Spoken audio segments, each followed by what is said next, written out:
ဟာရူဟီကိုလို့ခေါ်တဲ့လူငယ်လေးမှာမောင်နှမ3ယောက်ရှိပြီးသူတို့မိသားစုကတော့ကျိုးဆွဲရုပ်သေးရုပ်တွေနဲ့နယ်လဲပျော်ပြီးတဲ့အလုပ်ကိုလုပ်ပါတယ်ရုပ်သေးရုပ်အပြည့်တင်ထားတဲ့ကုန်ကားတစ်စီးနဲ့ရွှေပြောင်းနေရတဲ့ဟာရူဟီကိုတယောက်မြို့ငယ်လေးတစ်မြို့မှာခိတ္တအခြေထားရင်းကီနုကိုလို့ခေါ်တဲ့ကောင်မလေးနဲ့တငယ်ချင်းတွေဖြစ်ခဲ့ပါတယ်တနေ့မှာတော့ကီနုကိုတယောက်အိမ်လိုက်လဲခဲ့ပြီးဟာရူဟီကိုကလည်းကားထဲမှာရှိတဲ့ရုပ်သေးရုပ်တွေအားလုံးအပြင်ပီတာလို့နာမည်ပေးထားတဲ့ရုပ်သေးရုပ်လေးကိုပါထုတ်ပြခဲ့ပါတယ်ကီနုကိုကလည်းရုပ်သေးရုပ်တွေအားလုံးထဲမှာအဲ့ဒီအယုတ်ကိုကြောက်နေခဲ့တာဖြစ်ပြီးဟာရူဟီကိုကစားနောက်လိုက်တဲ့အခါလန့်သွားတာကြောင့်လက်နဲ့ရိုက်ထုတ်လိုက်ပါတယ်ဟာရူဟီကိုကတော့ဘသူနဲ့မှတိတ်မရင်းနှီးလိုက်ခင်မှာပဲအဲ့ဒီမျိုးအတွက်ပြပွဲပြီးသွားပြီဖြစ်လို့နောက်တစ်မျိုးကိုပြောင်းခဲ့ရပါတယ်ကားစုံလေးနဲ့ရုပ်သေးရုပ်ပွဲတွေကိုတစ်မျိုးပြီးတစ်မျိုးပြောင်းပြီးဖြောပြနေရတဲ့အလုပ်ကိုသဘောမကျတဲ့အကိုဖြစ်သူယူကီဟီရိုကတော့သူတို့အဖေကိုမြန်မြန်အနားယူစေချင်နေပါတယ်တိတ်မကြခင်မှာပဲတိုက်ဆိုင်သွားနဲ့အဖေဖြစ်သူဟာနာမကျန်းဖြစ်လာခဲ့ပြီးပွဲတွေကိုမပြနိုင်တော့တာကြောင့်သူ့ရဲ့ဆန္ဒဟာတကယ်ဖြစ်လာခဲ့ပါတယ်ဆင်းရဲတဲ့ဘဝကိုညှင်းငွေ့နေပြီဖြစ်တဲ့သူကတော့သူသဘောအကျဆုံးဖြစ်တဲ့ပီတာဆိုတဲ့ရုပ်သေးရုပ်နဲ့အတူအိမ်ကနေထွက်ပြေးခဲ့ပြီ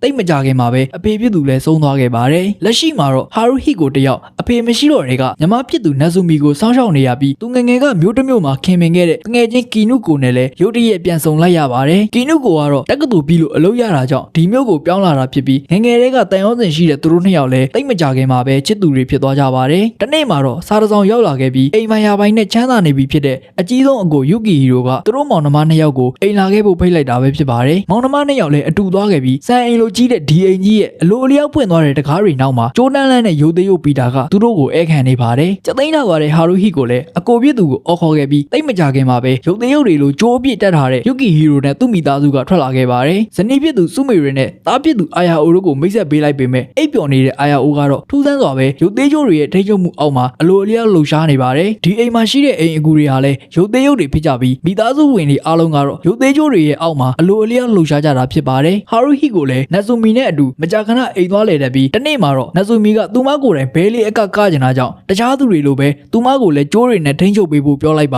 တယ်တားပေမဲ့မရတာကြောင့်ညီမဖြစ်သူကိုကြည့်ပြီးစိတ်မသက်မသာဖြစ်နေတဲ့ဟာရူဟီကိုကကြိုးတွေကိုဘသူထိန်းချုပ်တာလဲလို့မေးလိုက်တဲ့အခါအကိုဖြစ်သူကငှားထားတဲ့သူတွေဟာမျက်နှာကျက်ပေါ်ကနေထိန်းချုပ်တယ်လို့ပြန်ဖြေလိုက်ပါတယ်တကယ်တော့ဒါတွေအားလုံးဟာမော်ဝင်ရုပ်သေးရုပ်ပီတာရဲ့ထိန်းချုပ်မှုအောက်မှာရှိနေတယ်ဆိုတာကိုတော့မပြောပြပဲလိန်လိုက်တာဖြစ်ပါတယ်စိတ်ထဲကတွေးတဲ့အတိုင်းလုံနိုင်ပြီးလက်ချောင်းကလွဲလို့တကိုယ်လုံးကိုအနားပေးထားခြင်းတာကြောင့်လူတွေဟာရုပ်သေးရုပ်ကိုထိန်းချုပ်တယ်လို့ပဲကြိုးတွေနဲ့ထိန်းချုပ်ခံရတာကတက်တောင့်တက်တာရှိကြောင်းပြောနေရင်ကြိုးတွေနဲ့တေချာပြင်ဆင်ထားတဲ့နတ်ဆူမီလည်းထွက်လာခဲ့ပါတယ်ရုပ်သေးကြိုးတွေရဲ့ထိန်းချုပ်မှုအောက်မှာကြသိန်းသားစရာကောင်းအောင်လှုပ်ရှားနေတဲ့နတ်ဆူမီကိုဟာရူဟီကိုကအိမ်ပြန်ဖို့ပြောတဲ့အခါဒေါသထွက်သွားတဲ့နတ်ဆူမီကပြန်မလိုက်ချင်ကြောင်းနဲ့ဒီအိမ်မှာပဲနေတော့မယ်လို့ပြန်ပြောလိုက်ပါတယ်ဟာရူဟီကိုကသူ့ရဲ့ချစ်သူကိုလည်းအဲ့ဒီအိမ်နဲ့မပတ်သက်စေချင်တာကြောင့်အရာရာကိုမပြောပြပဲနေခဲ့ပါတယ်တခုခုကိုမသင်္ကာတဲ့ကီနုကိုလည်းတနေ့တော့ဟာရူဟီကိုနောက်ကိုလိုက်ချောင်းကြည့်ရင်ပရင်မောက်ဝါမြင်ရတဲ့မြင်ကွင်းကြောင့်တန်တရားဝင်သွားခဲ့ပြီးအိမ်နဲ့ထိလိုက်သွားခဲ့ပါတော့တယ်ဒီတစ်ချိန်မှာလဲတကားဟာအလိုအလျောက်ပွင့်သွားခဲ့ပြီးအထဲမှာစောင့်နေတာကတော့ကြောချမ်းကျင်စရာအပြုံးနဲ့ရုပ်သေးရုပ်ပီတာပဲဖြစ်ပါတယ်လွန်ခဲ့တဲ့နှစ်ပေါင်းများစွာတည်းကအသက်ဝင်နေတဲ့ဒီအယုတ်ဟာသူ့ကိုခါခါသီးသီးဆက်ဆံတဲ့ကီနုကိုအယမ်းမုန်းနေတာပဲဖြစ်ပါတယ်တစ်ဖက်မှာလဲရုပ်သေးရုပ်တွေကဟာရူဟီကိုရန်ပြူရင်းလူတွေကိုဆွဲထားတဲ့ကြိုးတွေဟာလဲထိန်းချုပ်လို့မရတော့ပဲကစင်ကလေးအားဖြစ်နေကြပါတယ်အကိုဖြစ်သူကအကိုညီတောင်းတာကြောင့်ဟာရူဟီကိုလည်းခုန်ခုပြီးကြိုးတွေကိုဖျက်ဖို့ကြိုးစားပေမဲ့ပီတာကနှောက်ယှက်လိုက်လို့ပြုတ်ကျသွားပါတယ်အဲ့ဒီနောက်အဝေးကချောင်းကြည့်နေတဲ့ပီတာနောက်ကိုပြေးလိုက်ရင်မြင်လိုက်ရတာကရုပ်သေးရုပ်တစ်ကောင်လိုကြိုးတွေနဲ့လေပေါ်ဝဲနေပြီးအချက်ပေါင်းများစွာသောဓာတ်ချက်တွေကြောင့်အသက်မဲ့နေတဲ့ရီးစားဖြစ်သူကီနုကိုပဲဖြစ်ပါ